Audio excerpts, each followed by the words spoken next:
Good morning students. Lesson 6 life process के बारे में डिस्कशन करने वाले हैं।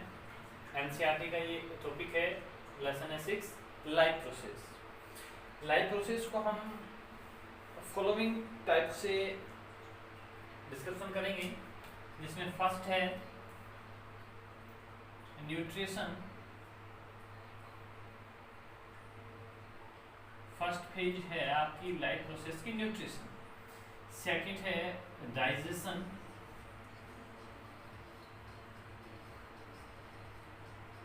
एंड थर्ड है रेस्पिरेशन।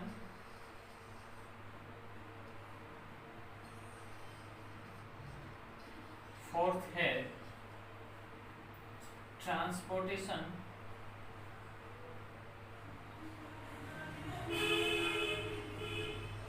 एंड फिफ्थ है एक्सक्रेशन।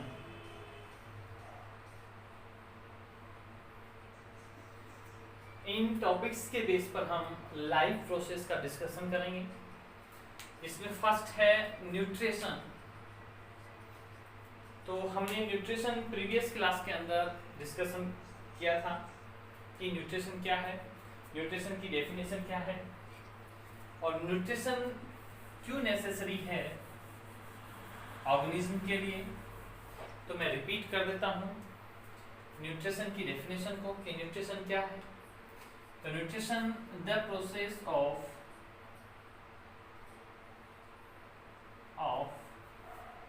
प्रोवाइडिंग और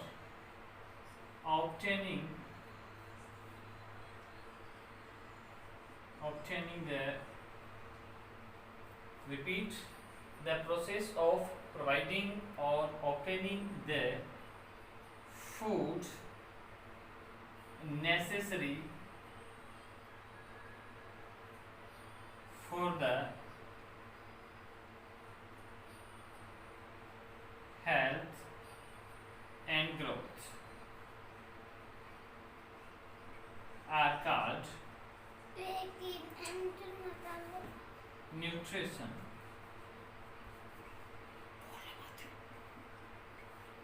हमने न्यूट्रिशन का डेफिनेशन अभी देखा है, जो प्रीवियस टॉपिक में हमने डिस्कस कर लिया था कि द प्रोसेस ऑफ प्रोवाइडिंग और obtaining the food necessary for the health and growth are called nutrition. Simply जितने भी एनिमल्स हैं या ऑर्गेनिज्म हैं उनको न्यूट्रिशन नेसेसरी है।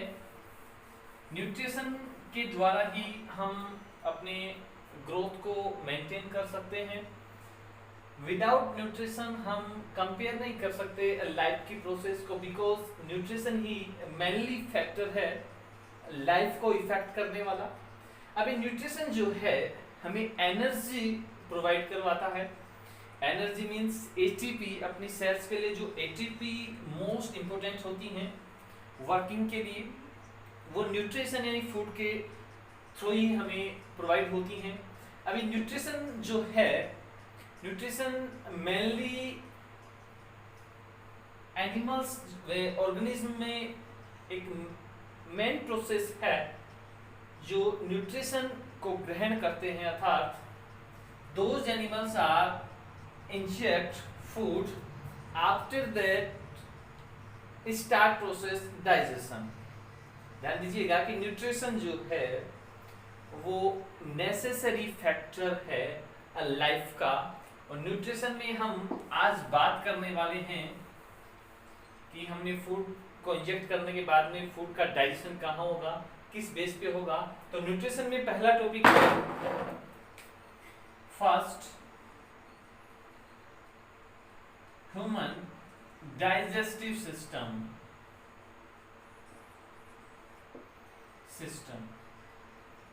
गाइस ध्यान रखना, आज हम बात करने वाले हैं ह्यूमन डाइजेस्टिव सिस्टम के बारे में कि डाइजेस्टिव सिस्टम क्या है। अगर हमें इस न्यूट्रिएंट को या फूड को डाइजेस्ट करना है, उन फूड के लिए ओवर बॉडी के अंदर या एनिमल्स की बॉडी में डाइजेस्टिव ऑर्गन्स होते हैं एंड डाइजेस्टिव ग्लैंड प्रेजेंट होती हैं। ये digestive organ and digestive glands जो हैं फूड का डाइजेशन स्टार्ट करती हैं, फूड को ब्रेक डाउन कर देती हैं स्मॉल पीसेस के अंदर या स्मॉल सब्सटेंस के अंदर। तो guys listen be carefully, human digestive system के बारे में हम आज डिस्कशन करने वाले हैं लाइफ प्रोसेस के अंदर। तो सबसे पहले हम बात करेंगे इस ड्रॉ को समझने का, जो हमने बोर्ड पर इंडिकेट किया है, बनाया है। इस ड्रॉ को हम इजीली तरीके से समझने की कोशिश करेंगे। नोज को रिप्रेजेंट हमने यहाँ पर किया है, नोज के माध्यम से हम रेस्पिरेशन की प्रोसेस कंप्लीट करते हैं। सेकंड हमने सलाइवा दिखाया है, जो सलाइवा है वो मोस्ट इंपोर्टेंट पार्ट रोल करता है फूड के डाइजेशन पे। और अपने माउथ के अंदर या ह्यूमन माउथ में 3 टाइप्स की सैलिवरी ग्लैंड प्रेजेंट होती हैं, जिनका स्टेप बाय स्टेप हम डिस्कशन करने वाले हैं। गाइस आप अपने माइंड को बिल्कुल ही ओपन करके बैठिए, बिकॉज हम इस टॉपिक को इंटरेस्टिंग बना के ही पढ़ेंगे। सबसे पहले हम बात करने वाले हैं फर्स्ट कि जो डाइजेस्टिव सिस्टम में मोस्ट है वो है सलाइवा। सलाइवा के बारे में डिस्कशन करने वाले हैं। पहले सलाइवा का पीएच 6.8 से 7.4 होता है।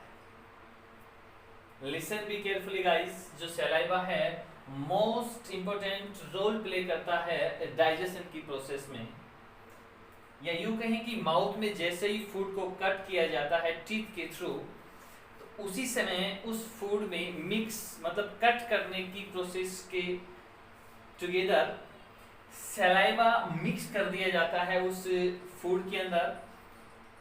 इस सलाइवा का पीएच 6.8 से 7.4 होता है। अब हम बात करेंगे कि ये जो सलाइवा है ओवर माउथ के अंदर, ये हमने माउथ का स्ट्रक्चर यहाँ पर शो किया है, ये माउथ है। ह्यूमन माउथ में 3 टाइप्स की सैलिवरी ग्लैंड प्रेजेंट होती हैं। तो हम बात करते हैं नेक्स्ट टॉपिक की कि माउथ में how many types of salivary gland. तो ह्यूमन माउथ में 3 टाइप्स की सैलिवरी ग्लैंड्स होती हैं। पहली ग्लैंड है पैरोटिड, सबसे लॉन्गेस्ट ग्लैंड है ये पैरोटिड। सेकंड है मैक्सिलरी और थर्ड है सबलिंगुअल। ये 3 टाइप्स की जो ग्लैंड्स हैं मेन रोल प्ले करेंगी डाइजेशन की प्रोसेस में। हमने सलाइवा की बात की, सलाइवा का पीएच हमने अभी यहाँ पर देखा 6.8 से 7.4 सलाइवा का पीएच होता है। 3 टाइप्स की सैलिवरी ग्लैंड्स माउथ में प्रेजेंट होती हैं, parotid, maxillary and sublingual. Second हम बात करने वाले हैं माउथ में टीथ के बारे में। माउथ में टीथ के बारे में बात करते हैं। टीथ का डिस्कशन करने से पहले मैं आपको एक पॉइंट और बता दूं कि सलाइवा जो है, सलाइवा जिसका पीएच 6.8 से 7.4 होता है, ये माउथ में प्रेजेंट फूड में से, ध्यान देना, देखो माउथ में फूड को कट किया जा रहा है, आफ्टर दैट उसमें सलाइवा मिक्स किया जा रहा है। अब फूड के अंदर स्टार्च प्रेजेंट है या you can see HO present है। तो सलाइवा जो है उसमें प्रेजेंट एंजाइम्स, ध्यान दीजिएगा, सलाइवा का पीएच मान हमने भी देखा है, पीएच 6.8 से 7.4 होता है। फूड में क्या प्रेजेंट है, स्टार्च या कार्बोहाइड्रेट। जब हम फूड को टीथ के माध्यम से कट कर रहे होते हैं देन उसी समय उसमें सलाइवा मिक्स कर दिया जाता है और फूड में प्रेजेंट CHO जो है उसका डाइजेशन उसी टाइम होना स्टार्ट हो जाता है। तो देखिए सलाइवा जो है इसमें एंजाइम्स प्रेजेंट होते हैं, ध्यान दीजिएगा, एंजाइम्स। सलाइवा में क्या प्रेजेंट होंगे, एंजाइम्स। और सलाइवा में 2 एंजाइम प्रेजेंट होते हैं, एक तो माल्टोस और सेकंड है टाइलिन। गाइस क्वेश्चन यहाँ पर बनता है कि सलाइवा में प्रेजेंट एंजाइम का क्या नाम है, तो माल्टोस और टाइलिन। सिंपली हम यहाँ पर एक क्वेश्चन और जनरेट होता है कि माउथ में सबसे पहले किसका डाइजेशन स्टार्ट होता है, तो माउथ में फर्स्ट यानी प्राइमरी डाइजेशन जो होगा वो कार्बोहाइड्रेट का होगा, और कार्बोहाइड्रेट का डाइजेशन जो है टाइलिन के थ्रू होगा। इट मींस टाइलिन जो है सलाइवा में प्रेजेंट एंजाइम्स हैं, ये टाइलिन कार्बोहाइड्रेट का डाइजेशन स्टार्ट कर देता है। अब मैं बात करने वाला हूं कि ये एंजाइम्स जो हैं, ऑल दो एंजाइम्स आर प्रोटीन। तो गाइस जितने भी एंजाइम्स हैं वो सब क्या हैं? प्रोटीन्स हैं। अब हम आगे बात करने वाला है टीथ के बारे में डिस्कशन करेंगे कि how many type of teeth in human. तो सिंपली ह्यूमन में टीथ 4 टाइप्स के होते हैं। आप इस टॉपिक को कंसंट्रेशन और एंजॉयमेंट के हिसाब से हम रीड कर रहे हैं आज। ह्यूमन टीथ 4 टाइप्स के हो गए। फर्स्ट इंसिजर, फर्स्ट टीथ होंगे incisor, second canine, third premolar and fourth molar. Question generate हो जाता है कि how many teeth present in human body. तो ह्यूमन बॉडी में about 4 types teeth present, incisor, canine, premolar and molar. पूछ लिया जाए कि इंसिजर टीथ की क्वांटिटी कितनी होती है। इंसिजर क्वेश्चन ये जनरेट भी हो सकता है कि टीथ फॉर्मूला क्या है। तो टीथ फॉर्मूला है 2 1 2 3। इंसिजर टीथ की बात करते हैं तो इंसिजर टीथ की क्वांटिटी होती है माउथ में 8 और कैनाइन होंगे 4, प्रीमोलर होंगे 8 एंड मोलर होंगे 12। टोटल थी 22। क्वेश्चन पूछ लिया जाता है कि परमानेंट टीथ की क्वांटिटी कितनी होती है माउथ में। तो परमानेंट टीथ होंगे 32। पूछ लिया जाए कि temporary teeth, how many number of temporary teeth present in human mouth. तो ह्यूमन माउथ में टेम्पररी टीथ के नंबर्स होंगे 20।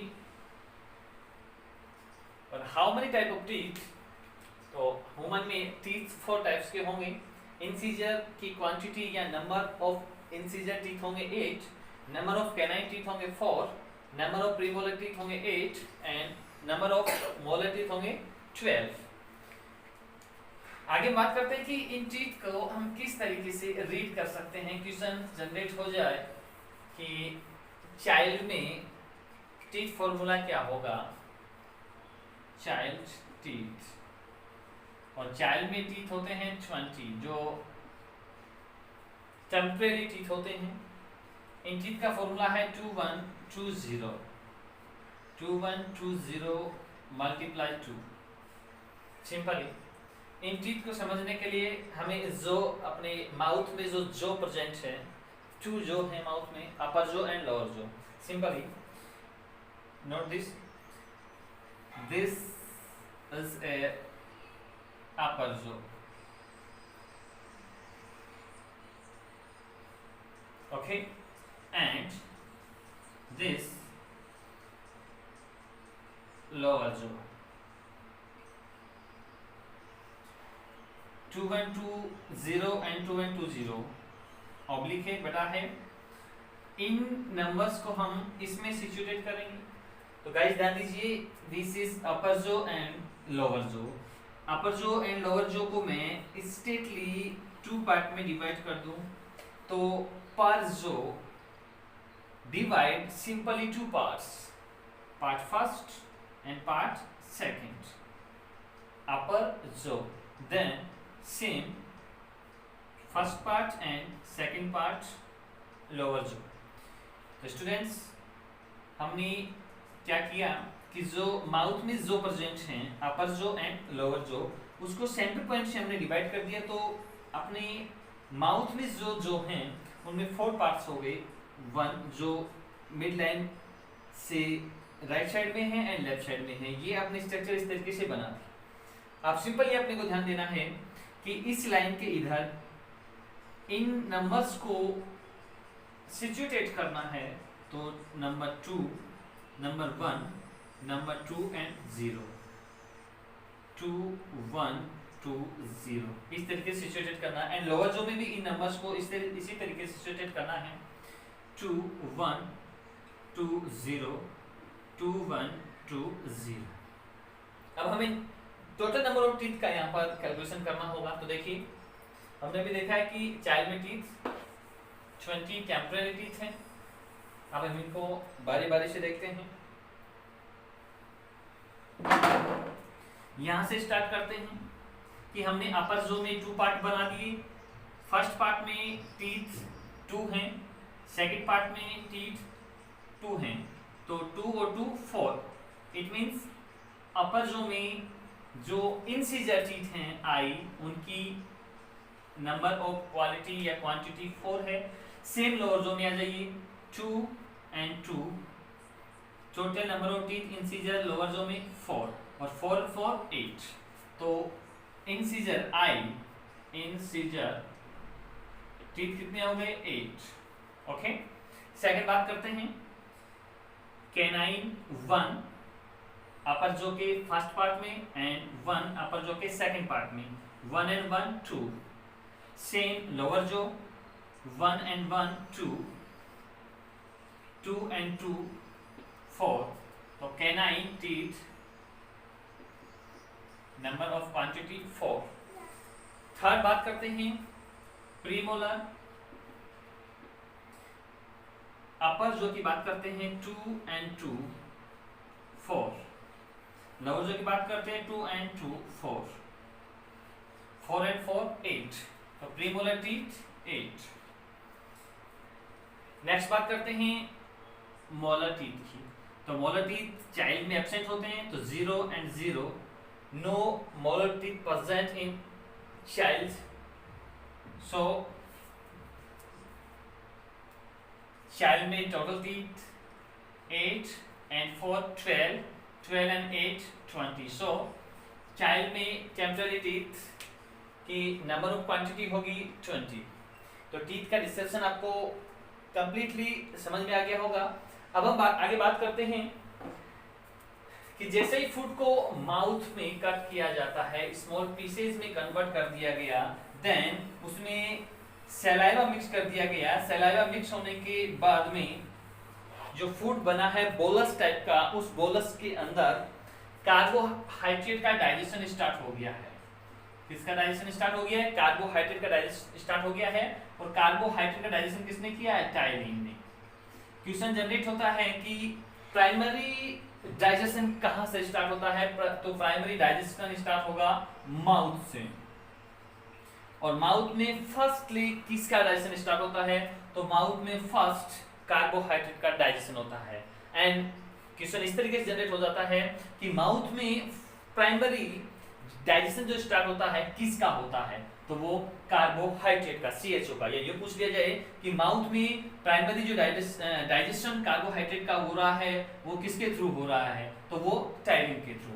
आगे बात करते हैं कि माउथ में फूड को चबाया गया, कट किया गया, देन उसमें सलाइवा मिक्स किया गया, स्टार्च एंड कार्बोहाइड्रेट का वहां पर डाइजेशन स्टार्ट हो गया है। अब फूड को जैसे ही हम इंजेक्ट करते हैं तो इंजेक्टिंग पॉइंट पर लैरिंग्स होते हैं। ध्यान देना, लैरिंग्स होते हैं और उसके जस्ट अपर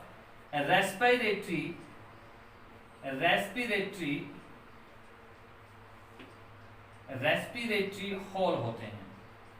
ध्यान दीजिएगा कि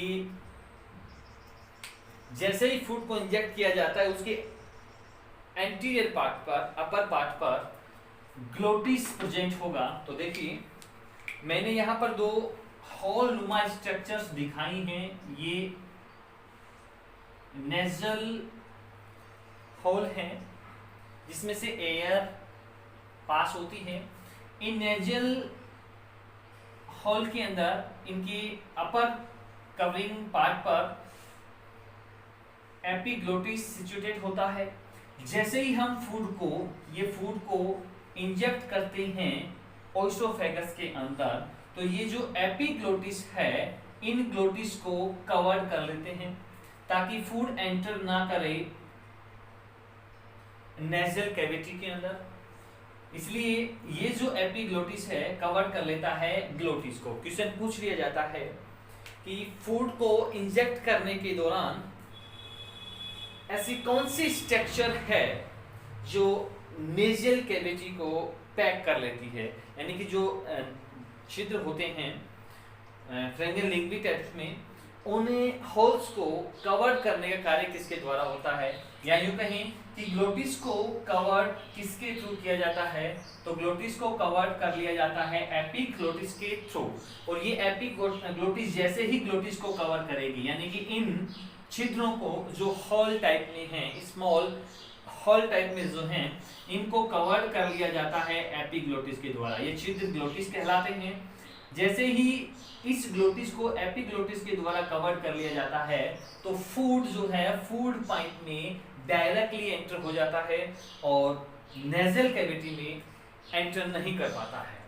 सेकंड क्वेश्चन यहाँ पर ये जनरेट होता है कि जो ये फूड पाइप है, देखिए ये फूड पाइप मैंने यहाँ पर शो किया हुआ है, ये फूड पाइप है। इस फूड पाइप की लेंथ अबाउट 25 सेंटीमीटर लॉन्ग होती है और इस फूड पाइप को हम ओइसोफेगस कहते हैं। सिंपली ओइसोफेगस जो 25 सेंटीमीटर लॉन्ग होगा।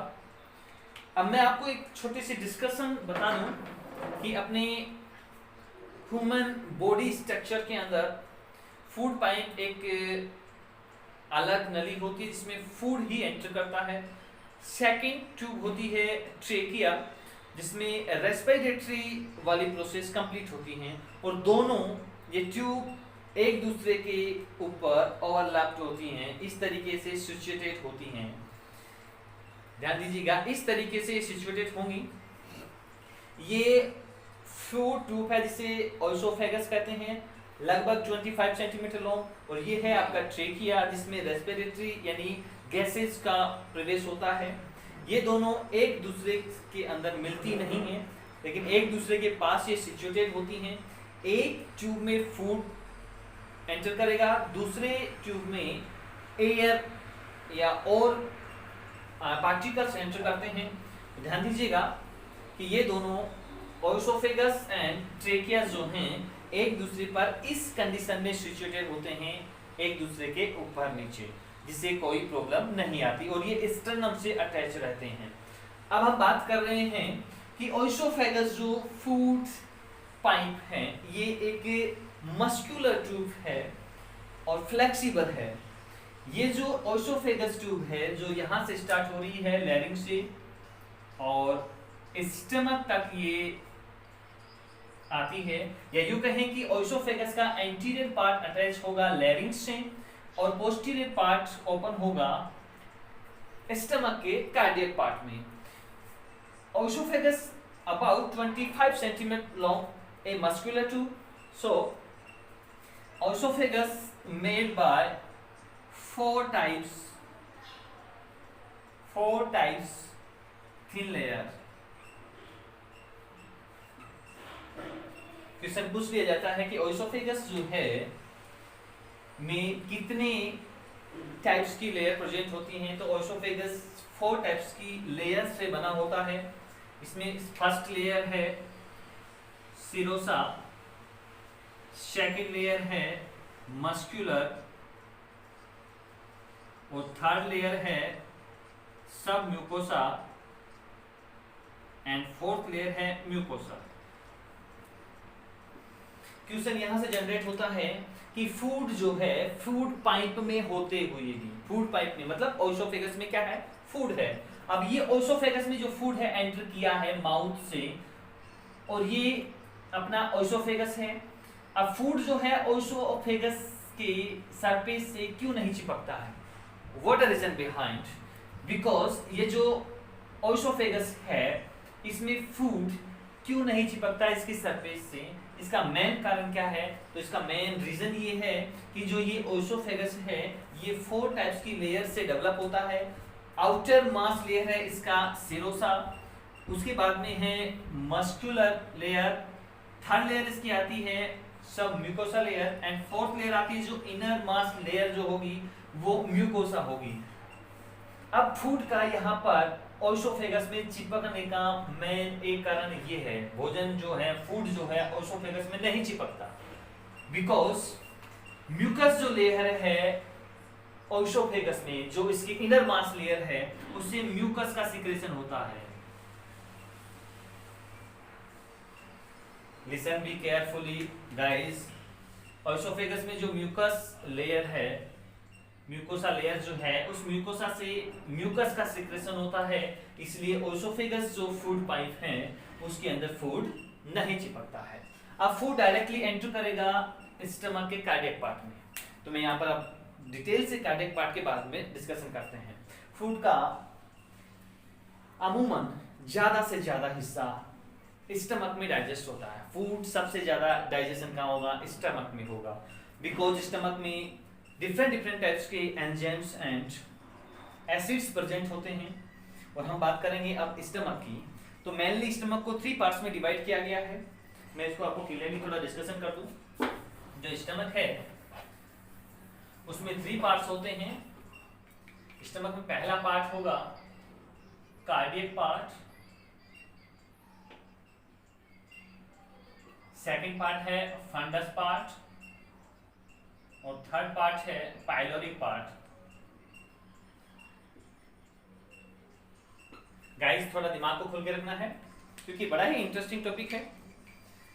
कार्डियक पार्ट, जिसमें इसका ओसोफेगस का एंटीरियर पार्ट तो कनेक्ट होता है लैरिंक्स से, और पोस्टीरियर पार्ट ओपन होता है स्टमक के कार्डियक पार्ट में। तो गाइस ध्यान रखना, जो कार्डियक पार्ट है, इस कार्डियक पार्ट को ही कार्डियक वॉल कहा जाता है। देखिए ओसोफेगस से फूड एंटर करेगा स्टमक के कार्डियक पार्ट में। देखो यहाँ फूड एंटर किया तो ओसोफेगस के पोस्टीरियर पार्ट में और स्टमक के एंटीरियर पार्ट के बीच में एक वॉल होती है, और ये इस वॉल का मेन फंक्शन ये है कि जो फूड ओसोफेगस से स्टमक में आया है उसको ओसोफेगस से तो स्टमक में एंटर करवा देना, लेकिन स्टमक से वापस ओसोफेगस में फूड ना एंटर करे, इसके लिए यहाँ पर प्रेजेंट होती है कार्डियक वॉल, जिसे कार्डियक वॉल कहा जाता है, जो एक ढक्कन के रूप में होती है। जिसे हम किसी खाने को ढकते हैं तो खाना का भाप बाहर नहीं निकल पाता, या खाना को कोई अदर माइक्रो ऑर्गेनिज्म उसमें एंटर नहीं कर पाते।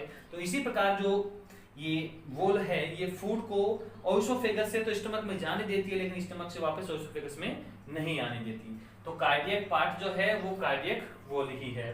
सेकंड बात करते हैं फंडस का। तो फंडस जो है स्टमक का 80% पार्ट बनाता है। क्वेश्चन पूछ लिया जाता है कि स्टमक जो है, फंडस जो है स्टमक का 80% भाग बनाता है। क्वेश्चन जनरेट हो जाता है कि स्टमक का मोस्टली पार्ट किससे डेवलप होता है? तो स्टमक का मोस्टली पार्ट फंडस से डेवलप होता है। ठीक है, फंडस में डिफरेंट टाइप्स के एंजाइम्स एंड एसिड्स मौजूद होते हैं। तो फंडस के अंदर HCl प्रेजेंट होगा, सेकंड रेनिन प्रेजेंट होगा, थर्ड पेप्सिन प्रेजेंट होगा। अब हम बात करते हैं फंडस के बाद थर्ड पार्ट की, जो स्टमक का थर्ड पार्ट है पाइलरिक पार्ट।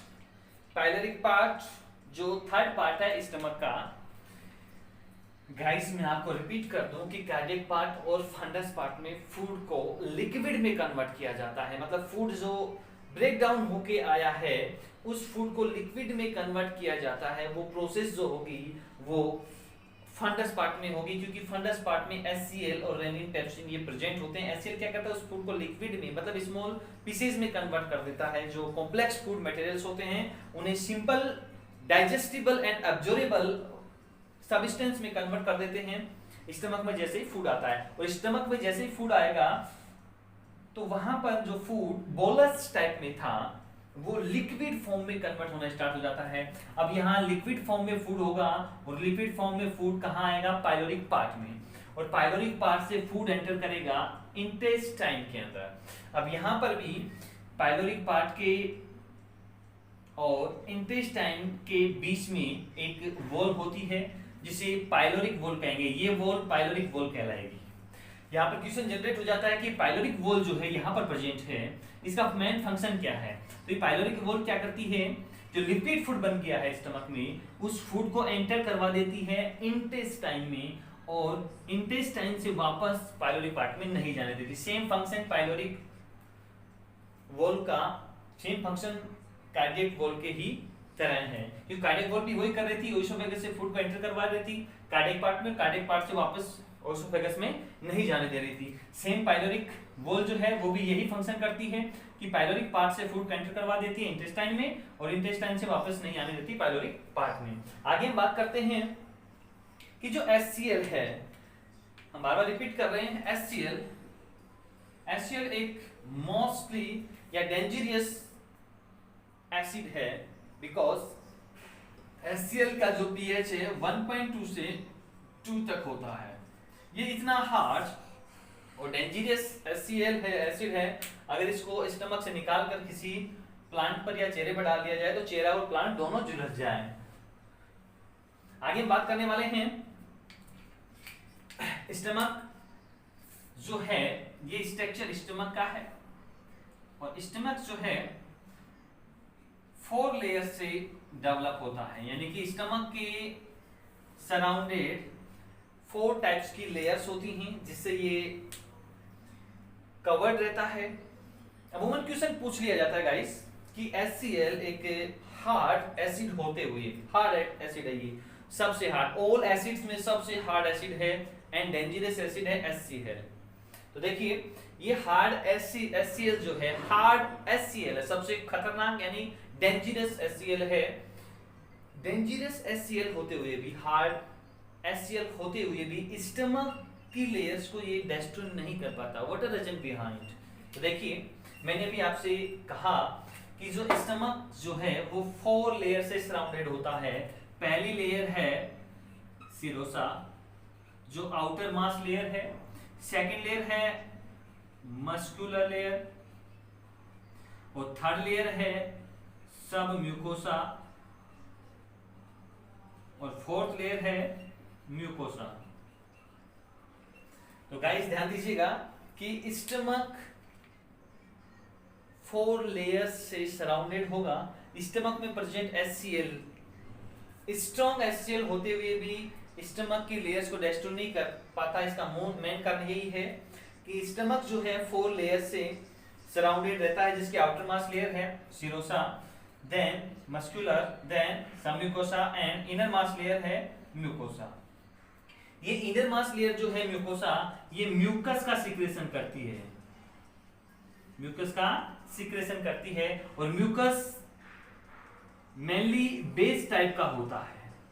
म्यूकस क्या है? बेस। और HCl क्या है? एसिड। जैसे ही inner mass layer of stomach secrete करेगा म्यूकस, और स्टमक में क्या प्रेजेंट है? HCl, और सिक्रेट क्या होगा? म्यूकस, और म्यूकस क्या है? बेस।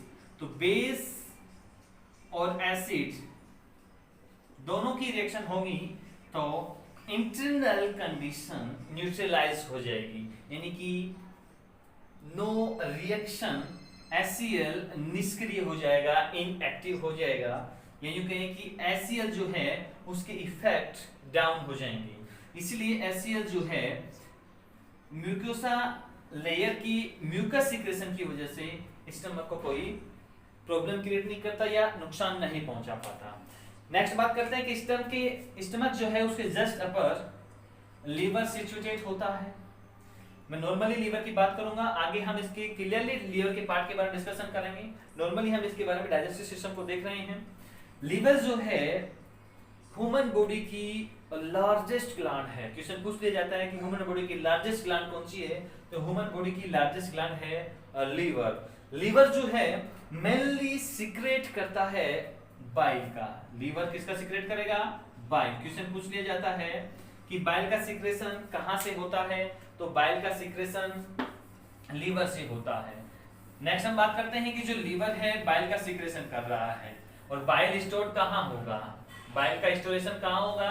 देखिए गाइस, बाइल जो है बाइल स्टोर होगा गॉल ब्लैडर के अंदर। बाइल स्टोर कहाँ होगा? गॉल ब्लैडर के अंदर।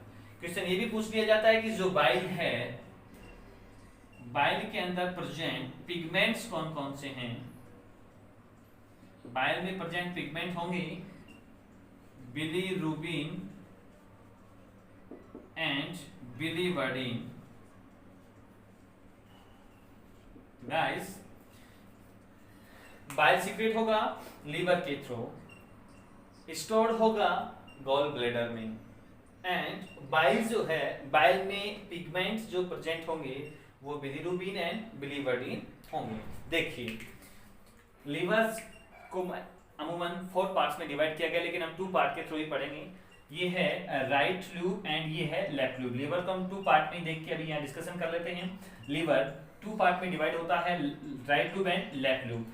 ईच लूब से डक्ट्स निकलती हैं। ये राइट लूब की डक्ट है एंड ये लेफ्ट लूब की डक्ट है। दोनों डक्ट्स निकल के, ध्यान देना, राइट लूब से राइट बाइल डक्ट निकलती है, लेफ्ट लूब से लेफ्ट बाइल डक्ट लूब निकलती है। ये दोनों डक्ट जो हैं एक मेन डक्ट में आके मिलती हैं और स्टोर हो जाती हैं गॉल ब्लैडर में। ये गॉल ब्लैडर है जो येलोइश कलर का होता है। अब गॉल ब्लैडर से मैं रिपीट कर रहा हूं कि दोनों लूप से 2 डक्ट निकलती हैं और दोनों डक्ट जहां मिलती हैं वो डक्ट कॉमन बाइल डक्ट के नाम से जानी जाती है। ध्यान देना, कॉमन बाइल डक्ट यानी कॉमन बाइल डक्ट के नाम जानी जाएगी। यानी कि राइट लीवर से निकलने वाली डक्ट और लेफ्ट लीवर से निकलने वाली डक्ट दोनों एक जगह मिलेंगी और अपने गॉल ब्लैडर से निकलने वाली जो डक्ट है वो कॉमन बाइल डक्ट कहलाती है।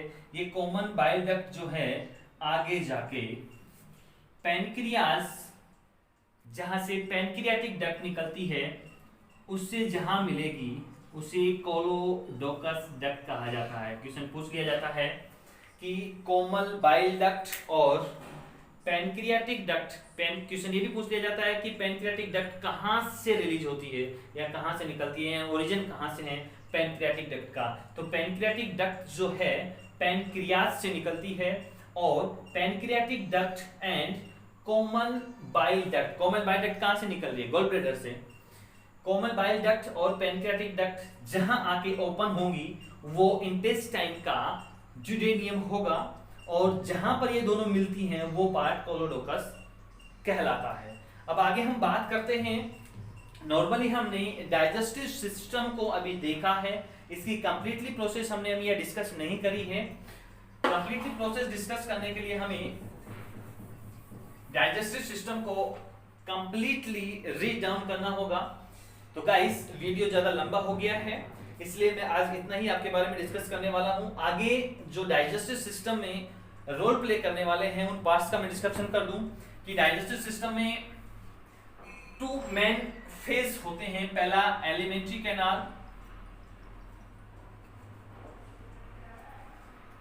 कैनाल, जो 8 से 9 मीटर लॉन्ग होती है। सेकेंड फेज होगा इसका डाइजेस्टिव ग्लैंड। इन दोनों पॉइंट के माध्यम से ही या इन पॉइंट के बेस पर ही हम डाइजेस्टिव सिस्टम को, ह्यूमन डाइजेस्टिव सिस्टम को कंप्लीटली डिस्क्राइब करेंगे। एलिमेंट्री ग्लैंड की लंबाई 8 से 9 मीटर लॉन्ग होती है। डाइजेस्टिव ग्लैंड पहले नॉर्मली मैं हाईलाइट कर देता हूं कि एलिमेंट्री कैनाल 8 पार्ट से डेवलप होती है। तो एलिमेंट्री कैनाल में 8 पार्ट कौन कौन से हैं? पहला है माउथ, जिसका डिस्क्रिप्शन हम नेक्स्ट वीडियो में करेंगे। सेकंड, माउथ के बाद में buccal cavity,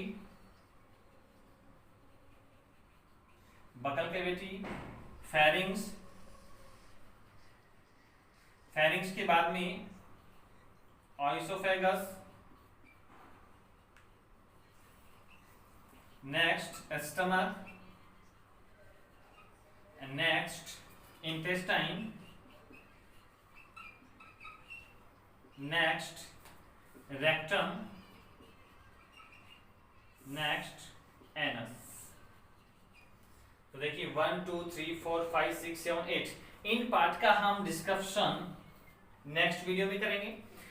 alimentary canal 4 part से डेवलप हुआ है जो 8 से 9 मीटर लॉन्ग होता है। इनमें mouth, buccal cavity, pharynx, ओएसोफेगस, stomach, intestine, rectum and anus, ये पार्ट्स होते हैं जिनका डिस्क्रिप्शन हम डिटेल से नेक्स्ट वीडियो में करेंगे। आगे हम बात करते हैं कि ये जो डाइजेस्टिव ग्लैंड है, तो डाइजेस्टिव ग्लैंड कितनी टाइप्स की होती हैं। तो देखिए डाइजेस्टिव ग्लैंड मेनली 3 टाइप्स की होती हैं। पहली है salivary gland, salivary gland.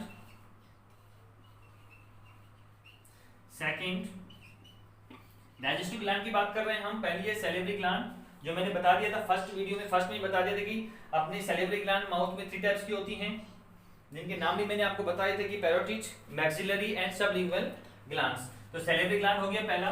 Second है लीवर और थर्ड है पैनक्रियास। इनके बारे में हम डिस्कशन नेक्स्ट वीडियो में करेंगे। तो गाइस वीडियो ज्यादा बड़ा ना हो जाए, लॉन्ग ना हो जाए, इसलिए हम इस टॉपिक को यहीं स्टॉप कर रहे हैं। नेक्स्ट टॉपिक में हम बात करने वाले हैं एलिमेंट्री कैनाल के पार्ट के बारे में, जो हम डिटेल से डिस्कशन करेंगे।